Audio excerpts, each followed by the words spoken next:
8:19 minutos y 30 segundos. Como les comentábamos antes de la pausa, vamos a platicar con el señor gobernador, el licenciado Arturo Núñez Jiménez. Han pasado ya 3 meses de que tomó posesión. Estamos a 2 días de que se cumplan los 100 primeros días de gobierno. Y bueno, pues le hicimos la invitación para platicar sobre lo que ha pasado, lo que está pasando y lo que debe de pasar de aquí en adelante. Arturo, buenos días, me da mucho gusto saludarte y recibirte en cabina. Chuy, buenos días, muchas gracias como siempre por la oportunidad, me da mucho gusto por vez primera como gobernador estar otra vez en telereportaje. Hemos estado en contacto por teléfono, pero en cabina no habías vuelto, ¿verdad? Así es. Bien, pues qué gusto. Oye, pues las cosas han estado bastante, pues yo diría difícil, por lo menos es la percepción que tenemos quienes estamos y vemos las cosas desde afuera.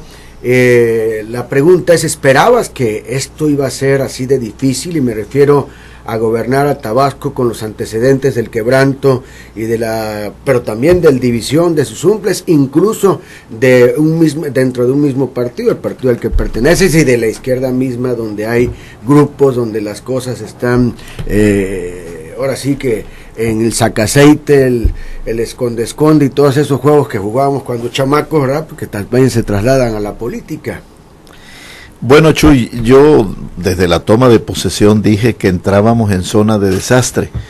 Tenía clara conciencia de que Tabasco tenía problemas muy severos, de que había un problema grave en la administración y en las finanzas públicas y en toda la vida económica del Estado. La magnitud del desastre sí no tenía clara de qué tamaño era. Y desde ese punto de vista te puedo decir que era mucho más profunda y grave y sistemática, generalizada, que lo que yo originalmente había supuesto. De tal manera que efectivamente hemos tenido un arranque lleno de muchos tropiezos, en parte debido a ello, en parte debido a que, bueno, se trata del relevo por vez primera en la historia de Tabasco de un partido a otro, y siempre hay una curva de aprendizaje y una novatez que pagar en esto, desde luego errores que hay que corregir. Las que también, se llamaron aquellas pifias de inicio, sí, de los nombramientos y ese tipo de cosas, claro, va en esta misma... En ese contexto te diría yo, y desde ese punto de vista, lo que hemos venido haciendo, pues esencialmente es, en primer lugar, hacernos cargo del desastre, es decir, tomar el toro por los cuernos de frente.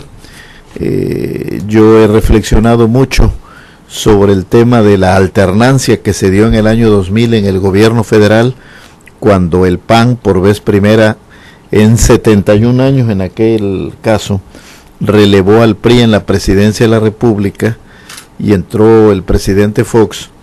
Qué cosas habían funcionado y qué cosas no habían funcionado. Y algo importante que yo quisiera traer a reflexión, Chuy, ante ti y ante el auditorio que nos escucha, ante los tabasqueños, es que yo estoy convencido de que el gradualismo no es una opción a escoger. El gradualismo es un imperativo que se impone en las realidades. Las sociedades pueden dar saltos revolucionarios, y de hecho la sociedad tabasqueña dio el 1 de julio con su voto al ordenar la alternancia.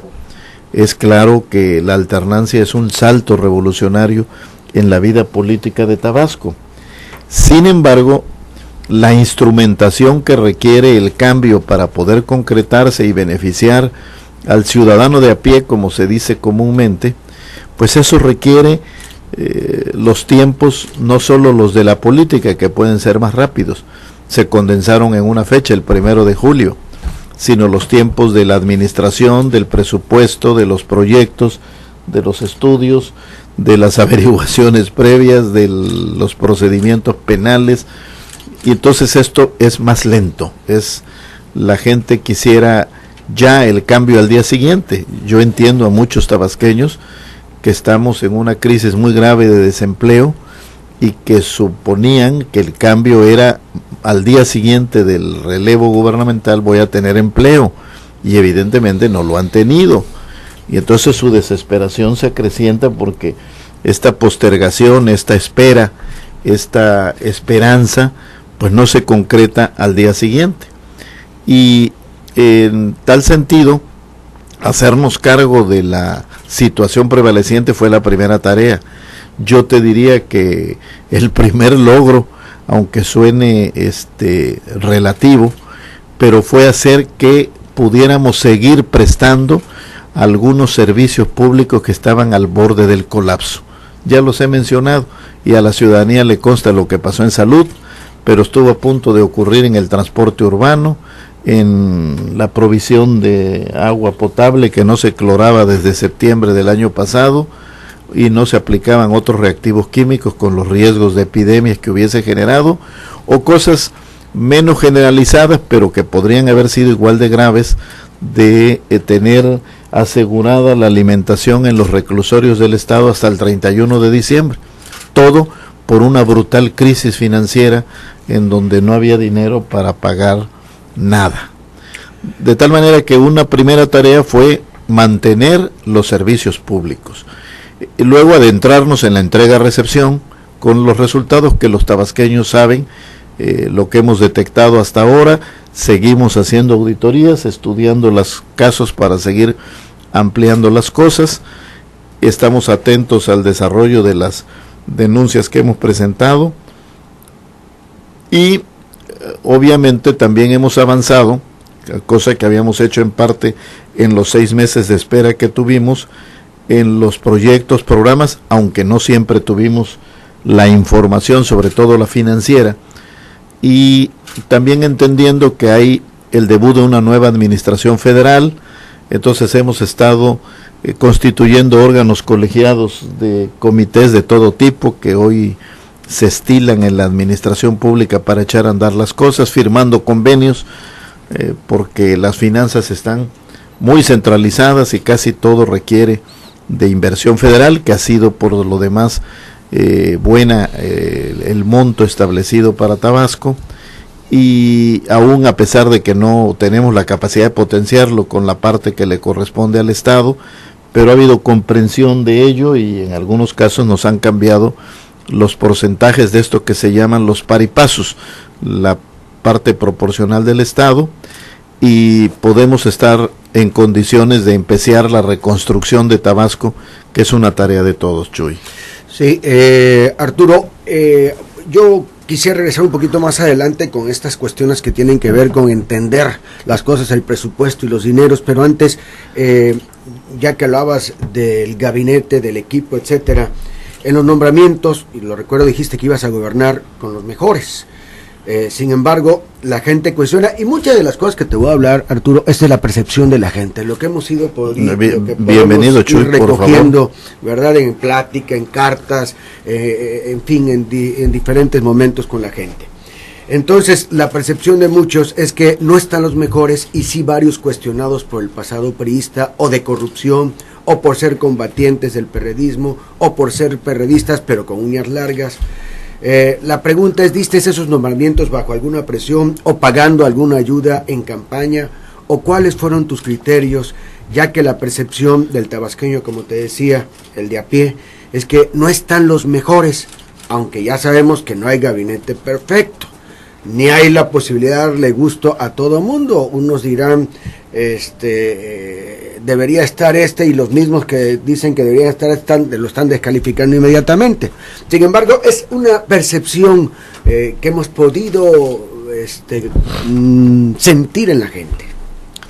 Bueno, como te he dicho y lo reitero ahora, yo integré el gabinete con el espíritu de justamente invitar a los mejores para servir a Tabasco.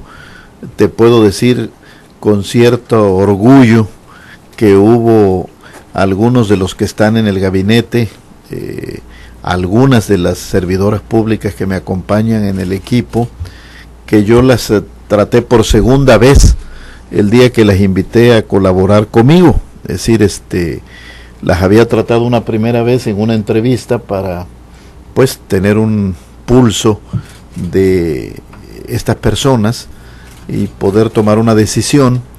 porque de entrada no me dediqué a hacer un gabinete de amigos, número uno. Número dos, sí, evidentemente, sin que esto implicara de ninguna manera presión de nadie, no tomé ninguna decisión de ese tipo, ni he tomado ninguna otra bajo presión. Invité a gente que me acompañó en el proyecto de mucho tiempo y de trabajo político, número uno, en el Partido de la Revolución Democrática, es decir, es el partido con el que fui postulado como eje de una coalición, pero también compañeros del Partido del Trabajo, de Movimiento Ciudadano, también de la agrupación política José María Pino Suárez, por la comunión de objetivos de proyecto para que me apoyaran a instrumentarlo. Entonces, como dije, habrá gente que me acompaña de muchos años, de toda mi confianza, habrá gente que corresponda a las alianzas políticas que vas construyendo en el camino para hacer un proyecto. Yo dije que esto no era una hazaña personal, que era un triunfo de las fuerzas progresistas de la izquierda tabasqueña, no era una hazaña personal. Y en tercer lugar, a buscar por referencias, por recomendaciones, basados en las sugerencias que se me hicieron, a los mejores, y yo también traté de tener mi pulso hasta donde una entrevista te apoya. Pero independientemente de cuál haya sido la forma de reclutamiento, Chuy, lo importante al final de cuentas son los resultados. Y esa es la prueba de fuego, no solo para ellos, también para mí. Y desde ese punto de vista, pues quien no presenta resultados simple y sencillamente ya tuvo su oportunidad. ¿Resultados a partir de cuándo? Si habría algún compromiso de orden político, que no de otro tipo, de un compromiso de orden ético, quedaría saldado con la oportunidad a la que ellos deben corresponder con toda su entrega, con honorabilidad, con eficacia y con resultados. ¿Cuáles serían los plazos que manejarías tú para este tipo de situaciones pues, que acabas de plantear? Podemos suponer que esto es permanente, Chuy, la evaluación es permanente. Yo te podría decir que ya ha habido 2 o 3 casos donde he prescindido de gentes que invitamos al equipo, que hubo dudas y que decidí cortar por lo sano e invitarlos también a que dejaran de colaborar. De tal manera que lo vamos a ir haciendo permanentemente. Yo creo que la evaluación es cotidiana. Quienes estamos en el servicio público estamos siendo evaluados diariamente. ¿Cómo distinguir quienes están actuando deshonestamente y quienes han caído o pueden caer víctima de algo que no debería existir, pero que existe, que se llama grilla? Bueno, ¿cómo decirte? La parte de la honestidad, pues necesitamos que los mecanismos de fiscalización, de control del gasto funcionen oportunamente. Yo algo que he reflexionado de la crisis que acabamos de enfrentar en Tabasco, que desde otra perspectiva, en tanto que no hemos llegado a los responsables, deslindado esas responsabilidades y aplicado las sanciones del caso, es el hecho de que todos los aparatos de control y fiscalización fallaron totalmente. Fíjate, aquí se han involucrado recursos de orden federal, como ha quedado claro a la ciudadanía, 1.900 millones de pesos, en números redondos. Y resulta ser que el gobierno federal, en cada dependencia ejecutora, Chuy, hay una Contraloría interna. El gobierno federal en su conjunto tiene una Secretaría de la Función Pública, que es una Contraloría de Contralorías. Y la Auditoría Superior de la Federación audita el gasto federalizado en los estados. El Estado tiene una Secretaría de la Contraloría y una Auditoría Superior del Estado. 5 instancias de control y fiscalización y ninguna detectó el desfalco descomunal que sufrió Tabasco, que has de saber, como te lo puedes imaginar, no fue un acto, una excepción en un comportamiento ordinario, honorable, honesto, y bueno, fue algo que nos distrajimos todos y no lo vimos que pudieran alegar los controladores. No, esto fue una conducta, como dicen los abogados, reiterada y sistemática a lo largo del sexenio, por montos impresionantes, y que además no estaban llegando reiterada para los servicios. Sistemática y de grave. reiteradas complicidades. Y grave. Mira, si no fue complicidad... Porque estás hablando de todos los que se fueron saltando en cada momento. Bueno, si no fue complicidad, estamos claramente ante una ineficacia de los mecanismos de control y fiscalización. Hay que revisarlos de pe a pa. En el acuerdo político por Tabasco se ha incluido revisar el tema de fiscalización, rendición de cuentas. Tenemos que tener instrumentos. Mira, en Tabasco se ha llegado a tal extremo, Chuy. En el gobierno de Roberto Madrazo se reformó la Constitución para establecer que la rendición de la cuenta pública sería no anual, sino mensual. Después se estableció que es trimestral, que puede ser trimestral, que es anual, porque el principio de anualidad te lo establece la Constitución General de la República, pero que podría ser en otros plazos. Tú podrías suponer, bueno, con tantos mecanismos de fiscalización y control, con tantos y frecuentes auditorías y rendición de cuentas e informes, es claro que nadie puede robarse un quinto, y estamos viendo lo contrario. Entonces necesitamos también revisar estos temas, y ahí donde alguien suponga, eso lo dije desde el recorrido de agradecimiento del voto, Chuy, que es nuestro turno para hacerle daño al Estado, se estará equivocando categóricamente conmigo y con los tabasqueños. Y no solo no permanecerá en su sitio, sino que de ser el caso procederemos penal y administrativamente contra quien sea el responsable de nuevos desfalcos que no vamos a permitir. Hay diferentes opiniones de cómo se deben hacer las cosas en cuanto al armado del gabinete, y hay quienes opinan que se debe nombrar secretario y él que se encargue de lo demás, y hay quienes han hecho todo el armado. Se sabe que has nombrado desde los secretarios hasta directores en muchos casos. No deja estos nombramientos en la indefensión, Arturo, a los secretarios para que hagan un verdadero equipo de trabajo al que le tengan confianza por ya conocerlos y no tener que trabajar con, pues en muchos casos, auténticos desconocidos a los que no se les puede tener confianza. Mira, me retrotraigo primero a la pregunta anterior sobre la grilla. Bueno, pedirle que no hagan grilla a los grillos es pedirle perlas al olmo. Lo cierto es que la política, si es de servicio, si es en su mejor acepción, pues bienvenida, ¿no? Y hay mucho grillo en el pero gobierno. Hay mucha grilla, pues permanentemente.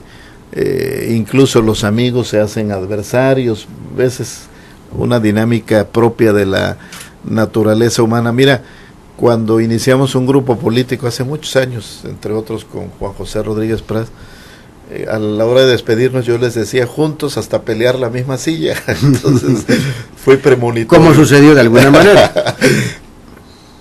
Lo que pasa es que dejamos de estar juntos mucho antes de pelear la misma silla. Pero déjame decirte, en realidad, en este caso estamos hablando de que el hecho de no formar su propio equipo no quiere decir que no puedan trabajar, porque junto con la designación les doy lo que tiene que ser un principio fundamental de la administración pública si tú no quieres entramparte y meter el desorden y generar el caos: la unidad de mando y de responsabilidad. Yo te puedo decir que no hay un funcionario mío que te puede decir que yo lo salto llamando a sus directores. Y cuando un director de un secretario me dice, mi secretario particular, fulano quiere que lo reciba, le digo, pregúntale, si es de trabajo, que me hable su secretario.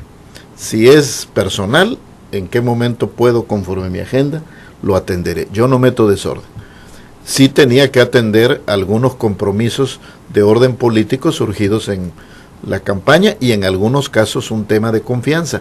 No porque no se la tenga el titular, pero son áreas que quiero tener una visibilidad muy clara y directa.